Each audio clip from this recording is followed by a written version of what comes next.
অসমত অষ্টম সংখ্যক নেশ্যনেল কুমফু চেম্পিয়নশ্বিপ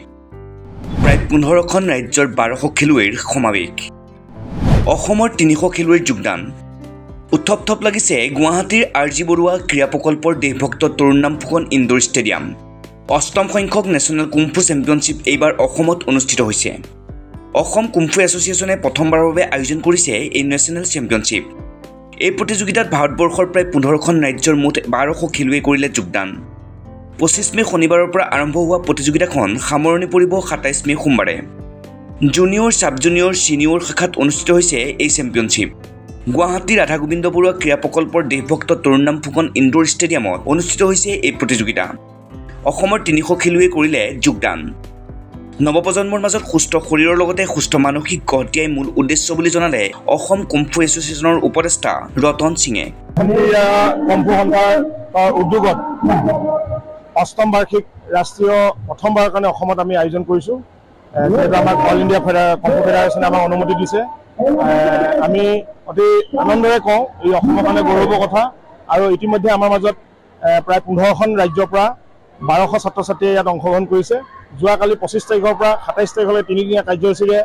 আমি এই নেহৰু ষ্টেডিয়ামত ৰাষ্ট্ৰীয় ভিত্তিত আমি কুমফু প্ৰতিযোগিতা আয়োজন কৰিছোঁ আমাৰ লক্ষ্য উদ্দেশ্য এইটোৱে হৈছে আজি যি উঠি অহা যুৱ প্ৰজন্ম আছে যি ছাত্ৰ ছাত্ৰী আছে তেখেতসকলক শাৰীৰিকভাৱে মানসিকভাৱে সুস্থ সবল কৰি এখন সুস্থ সমাজ গঢ়ি যি আমাৰ সমাজত আজি ড্ৰাগছেই হওক বা অন্যান্য যি অনৈতিক কাৰ্যবোৰ চলি আছে আমি ভাবোঁ যদি এজন সমকলাবিদ হয় তেখেতৰ নিজৰ যি মগজ আছে এজন ছাত্ৰ ছাত্ৰী যি উঠি অহা প্ৰজন্মৰ যি মগজ আছে সেই মগজে এখন সুস্থ সমাজ গঢ়ি তুলিবৰ কাৰণে বহুখিনি অৰিহণা যোগাব আৰু সেই মানুহে আজি আমি ইয়াৰ ওপৰত আমি কিছু কাম কৰি আছোঁ যে অসম কুমফু ক্ৰীড়া সন্থাই অনাগত দিনত অসম অলিম্পিক নেশ্যনেল অলিম্পিকৰ অন্তৰ্গত অধীনত আমি অনুমোদন বিচাৰিম চৰকাৰে যাতে বা অলিম্পিক সন্থাসমূহে আমাক যাতে এই উদগনি যোগায় আৰু আমি অসম ইয়াৰ মঞ্চৰ পৰা আজি অসম অলিম্পিক সন্থাৰ কেইবাজন বিষয়ববীয়া আহিছিলে অহা কাইলৈও আমাৰ সাধাৰণ সম্পাদক অহা কথা আছে আমি চৰকাৰৰ কেইবাজন ক্ৰীড়া বিভাগৰ কেইবাজন বিষয়া আহিছিল আমি সকলোকে অনুৰোধ তথা আহ্বান জনাইছোঁ যাতে যি সমৰ কলা আছে কুমফু যি আছে ফাদাৰ অফ মাৰ্চেল আৰ্ট বুলি কয় এই কুমফুটোক যাতে ক্ৰীড়া বুলি স্বীকৃতি যেতিয়ালৈকে নিদিয়ে তেতিয়ালৈকে আমাৰ ছাত্ৰ ছাত্ৰীৰ উন্নতি নহ'ব সেয়েহে আমি অসম চৰকাৰ তথা অসমৰ মাননীয় মুখ্যমন্ত্ৰীকো আমি আমাৰ এই ইয়াত দৃষ্টিকোণ চকু দি ৰাখিবৰ কাৰণে অনুৰোধ জনাইছোঁ অসমৰ প্ৰায় 300 ছাত্ৰ ছাত্ৰীয়ে আমাক অংশগ্ৰহণ কৰিছে আমাৰ ইয়াত আচলতে আপোনাৰ ৱেট কেটাগৰীত খেল হয় আমাৰ জুনিয়ৰো হৈছে সাব জুনিয়ৰো হৈছে আৰু ছিনিয়ৰখিনি হৈ আছে 3টা কেটাগৰীত আমি খেল খেলাই আছোঁ সম্পাদক আজাহৰুল আমিনে প্ৰতিযোগিতাখনৰ বিষয়ে ক'লে এইদৰে কুমফু 8 নেশ্যনেল কুমফু চেম্পিয়নশ্বিপ আমাৰ অসম কুমফু ক্ৰীড়া সন্থাৰ উদ্যোগত আৰু অল ইণ্ডিয়া কুমফু ফেডাৰেশ্যনৰ অধীনত হৈছে আমাৰ অসম তথা ভাৰতবৰ্ষৰ যি আপোনাৰ এই খেলখন আমি পাতিছোঁ ৰাষ্ট্ৰীয় পৰ্যায়ৰ খেলখনত ইয়াত 15খন জিলা ইয়াত অংশগ্ৰহণ কৰিছে মহাৰাষ্ট্ৰ কেৰেলা 15খন মানে ৰাজ্য আৰু আপোনাৰ যেনেকৈ কেৰেলা মহাৰাষ্ট্ৰ অসম মেঘালয় ত্ৰিপুৰা নাগালেণ্ড অৰুণাচল মণিপুৰ আপোনাৰ মধ্যপ্ৰদেশ আৰু আপোনাৰ এনেকৈ ৱেষ্ট বেংগল আহিছে মেঘালয় আহিছে এনেকৈ কেৰেলা বিভিন্ন ৰাজ্য অনুষ্ঠিত আছে আমাৰ ইয়াতে আহি ধৰক 1200 ছাত্ৰ ছাত্ৰী আমাৰ মানে আমি ৰিজাল্ট যিখিনি কাউণ্টিঙত পাইছোঁ হৈছে আৰু 3দিনীয়া কাৰ্যসূচী সম্পূৰ্ণভাৱে আমাৰ 4খন এৰেনাত খেল চলিব লগা হৈছে ইমান ছাত্ৰ ছাত্ৰীৰ কাৰণে আমাৰ যেনেকুৱা মানে ধৰক কিছুমান সৰু খেলত এখন এৰেনাত খেল পাতিব লাগে আমি 4খন এৰেনাত কণ্টিনিউভাৱে আমি মানে চান্দা যিটো ফাইট ইভেণ্ট হয় বা টাউলি ইভেণ্ট যিবিলাক আছে আমাৰ কুমফুৰ এই গোটেইখিনি শাখাত চাব জুনিয়ৰ শাখাত আমাৰ খেলখন চলি আছে আমি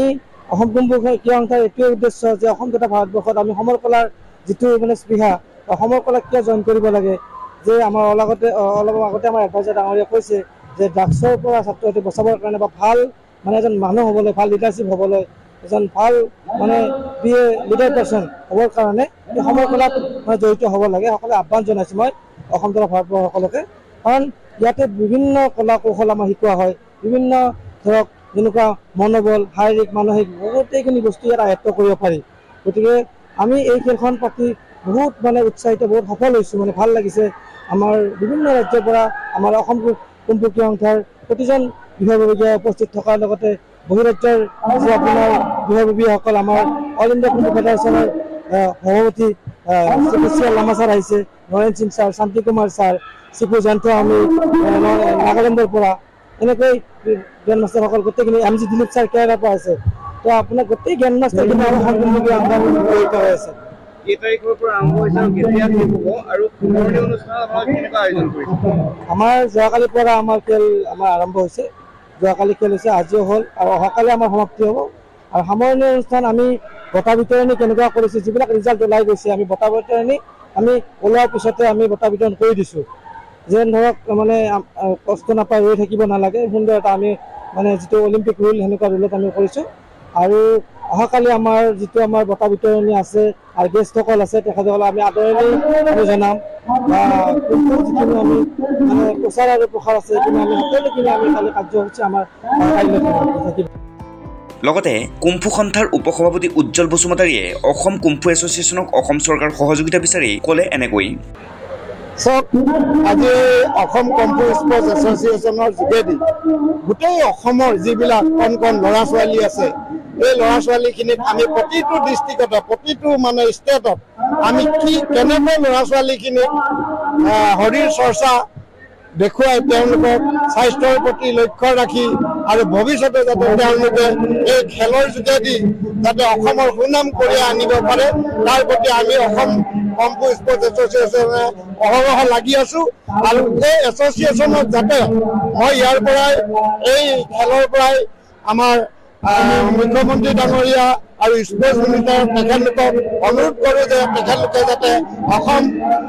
কুম্ফু স্পৰ্টছ এছ'চিয়েশ্যনক যাতে সহযোগিতা কৰে আৰু আগবঢ়াই এই ল'ৰা ছোৱালীবিলাকক যাতে উন্নয়ন দিবৰ কাৰণে তেওঁলোকে যাতে সেইখিনি সহায় সহযোগ কৰে, তাৰ প্ৰতি মই কামনা কৰোঁ।